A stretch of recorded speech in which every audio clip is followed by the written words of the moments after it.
Áudio News. Manchetes, opiniões, comentários. Revista Oeste. Depois de Haddad ir à missa e Dino citar Bíblia, Boulos falará em valores cristãos, durante 2024. Soja impulsiona recorde de exportações do agronegócio. Subprocurador crítico da delação de Cid entrega cargo. Câmara dos Deputados reforça arsenal com carabinas. Senadores acionam o STF para visitar Silvinei Vasquez. Janja volta ao Twitter X e acusa a rede de lucrar em cima do ódio. Chilenos rejeitam nova constituição que protegeria a vida de quem está para nascer. Forças de defesa de Israel descobrem o maior túnel do Hamas. Vídeo. Fantástico faz reportagem sobre caso Blaze e público responde: cadê Felipe Neto? Universidade Tecnológica Federal do Paraná concede título de doutor honoris causa a Lula. A maioria dos senadores ainda tem preço. Chuva que provocou catástrofe na Argentina pode chegar ao Brasil, avisa meteorologista. Luciano Heng oferece recompensa de R$100 mil a quem encontrar responsáveis por incêndio na Havan. Novo ministro Flávio Dino tem a difícil missão de fazer o STF pior do que já é atualmente. Filha de Ana Maria Braga diz ser contra a obrigatoriedade de vacina da Covid-19. Na mira do STF, Marcos Duval vai à posse de procurador-geral. Gleisi Hoffmann critica a proposta que acaba com reeleição. Oportunista e retrocesso. Conexão política. Bateu saudade de Bolsonaro, diz homem ao fazer compras em supermercado. Prepare o bolso. Novas medidas impopulares devem ser tomadas em breve para ampliar a arrecadação. Brasil sem medo. Lula agenda jantar de fim de ano com todos os ministros do STF. MP eleitoral do PR pede cassação e inexigibilidade de Moro. Depois de colocar um comunista no STF, Lula tentou acenar para o público evangélico. Em discurso, ele criticou o tal discurso de ódio de seus opositores. A gente vai provar que o que resolve o problema de um povo não é a instigação do ódio utilizando a boa-fé do povo evangélico para mentir dizendo que a gente ia fechar igreja, dizendo que a gente ia fazer banheiro unissex. Renata Barreto. Me falaram que teve matéria no Fantástico sobre a Blaze e não citaram o Felipe Neto, que defendia, antes de ser fortemente criticado, que era uma forma de renda extra. Confere? Marco Angeli. Cúmplice no elevador. Vamos ver se a Globo consegue disfarçar a PEC do peido de Lula no elevador de Brasília. Rodrigo Constantino. Oi, Guga. Por que você mentiu sobre Milei proibir manifestação? Confundiu ele com o Xande? Jorge Serrão. Caraca, que azar dos lusitanos. Esse negócio de censura em rede social só acontece em Portugal. Só que não. Dureza. João Luiz Mauad. Com todo respeito, dona Janja, a senhora não é obrigada a frequentar redes sociais. A escolha é só sua. A propósito, aprendeu a proteger suas contas de forma mais eficiente ou vai continuar dando mole para hacker? Parece que os chilenos estão satisfeitos com a Constituição do Pinochet. Coincidências da vida. Algum xandão paquistanês derrubou o acesso ao X, Facebook, Instagram e YouTube em meio a uma manifestação programada online de apoiadores do ex-primeiro-ministro Imran Khan, preso por corrupção, apropriação de presentes recebidos durante seu mandato, desde agosto e impedido pela Comissão Eleitoral do país de concorrer nas próximas eleições, programadas para janeiro do ano que vem.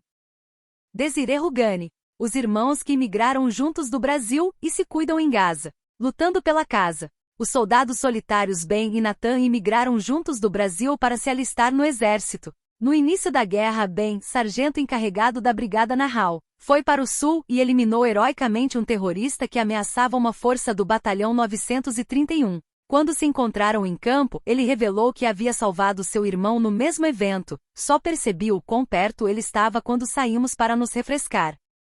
Bárbara do Te Atualizei. Bom dia, repararam que ninguém fala mais nada do hacker da Janja? As imagens do aeroporto de Roma, nunca mais. E sobre quem mandou matar Marielle? Nunca mais vi. Velho professor. A cada dia um título universitário se torna mais barato é dispensável. A ignorância recompensada diz muito sobre a recompensa e quem a outorga.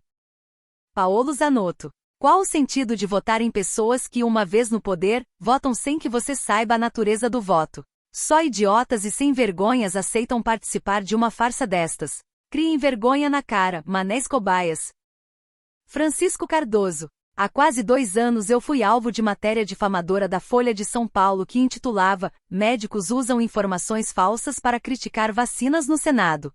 A matéria tentava desacreditar dados levados por médicos em audiência pública no Senado sobre as vacinas Covid-19. Na minha parte, a Folha teve a cara de pau de dizer, ainda é cedo para dizer, quando eu afirmei que não havia diferença de transmissibilidade entre vacinados e não vacinados. Com um texto enviesado e especulativo, a Folha divagava sobre a possibilidade de eu estar certo ou não e falava sobre vírus Delta, que já não existia em fevereiro de 22, e a Omicron. Passados quase 2 anos, uma penca de estudos mostraram que de fato não há diferença na transmissibilidade entre vacinados e não vacinados. A Folha se cala até hoje, não publica errata nem pede desculpas. Jornalismo marrom, ativista e mentiroso. A Folha tem contribuído para o desastre atual envolvendo essa vacinação com suas mentiras e parcialidade. E o tempo continua senhor da razão. Fabrício Rebelo. Surpresa zero a Goebbels News passar pano para a fala de Lula sobre um comunista no STF. Ali nem que o presidente faça uma live cometendo um crime vão admitir que isso aconteceu. Não há compromisso nenhum com a verdade, e o que impressiona é ainda haver audiência para aquilo. A maioria das pessoas só vai entender o efeito de um comunista declarado na Suprema Corte quando ele começar a julgar temas como propriedade privada, controle das redes sociais e liberdade de expressão. E aí será muito tarde. Parabéns aos senadores envolvidos. Daniel Scott. Esse sequestro do Marcelinho Carioca é apenas a ponta do iceberg de uma grande sequência de sequestros que veremos nos próximos anos. É o próximo passo do narcoestado em que vivemos. Voltaremos ao que passamos no final dos anos 90. Cuidado a quem se expõe muito online. Fúria e tradição. Sempre que alguém cita o argumento de direitos iguais, na verdade quer dizer que ambos possuem as mesmas funções dentro do casamento. O casamento não deve ser igualitário, mas complementarista. Um complementa o outro em suas necessidades. O homem é encarregado de trazer a ordem e a mulher o equilíbrio. Paulo Briguet. Um escritor no pleno domínio de sua arte é mais poderoso que qualquer governo. Eduardo Vieira. É preciso que algum empreendedor crie um teste de presença de vacina mRNA no organismo. Vai ser útil, especialmente para quem quiser iniciar uma família. J. Sepúlveda. Lenine nos ajuda a entender a atual ditadura do judiciário, e a razão pela qual Lula exultou ao colocar, mais, um comunista no Supremo. As leis, nos períodos de transição, têm importância temporal. Mas, se dificultar o desenvolvimento da revolução, a lei é revogada ou alterada. Para aqueles que possam ter alguma dúvida, o revolucionário comunista Vladimir Lenin descreve o papel das leis nos períodos de transição e desenvolvimento da revolução, úteis até o momento em que dificultem a implementação da revolução. Paula Chimi. Chineses arrematam principal lote do maior leilão de energia do Brasil. State Grid, da China, arrematou o principal lote do maior leilão de transmissão de energia já realizado no país. Eletrobras não levou nada. Brasil. Roberto Mota. O Combo Guerra traz 3 livros sobre o significado da guerra e os homens e mulheres que participam dos combates. Em Uma História da Guerra, John Keegan faz um fascinante relato sobre a evolução da guerra e seu entrelaçamento com a política, com os exemplos de von Clausewitz e Napoleão, e conta como a guerra afeta as sociedades, citando os casos da Ilha da Páscoa e dos Zulus.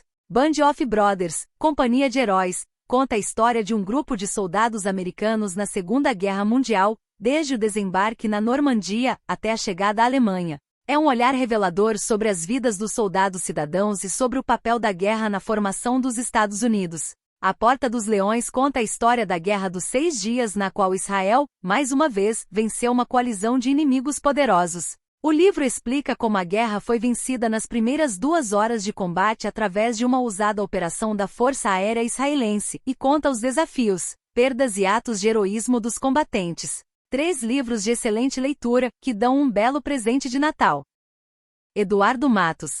A Universidade Brasileira é um corpo caro, pouco produtivo e disfuncional. Alessandro Loyola. A verdade é a seguinte: o Twitter é péssimo para quem investe seu tempo nas redes para fazer negócios. Até o Facebook consegue ser melhor em entrega e CTA. O Insta então dá um baile. No longo prazo, as redes sociais são mantidas e ganham relevância pelas pessoas que realizam comércios e faturam lucros nelas, seja por meio de impulsionamentos, links patrocinados, repasses diversos, visibilidade, anúncios, etc. Mas vai tentar explicar isso para o brasileiro médio. Francisco Cardoso. Twitter não é local de CTA, É local de posicionamento e reforço de autoridade. É a praça pública da internet.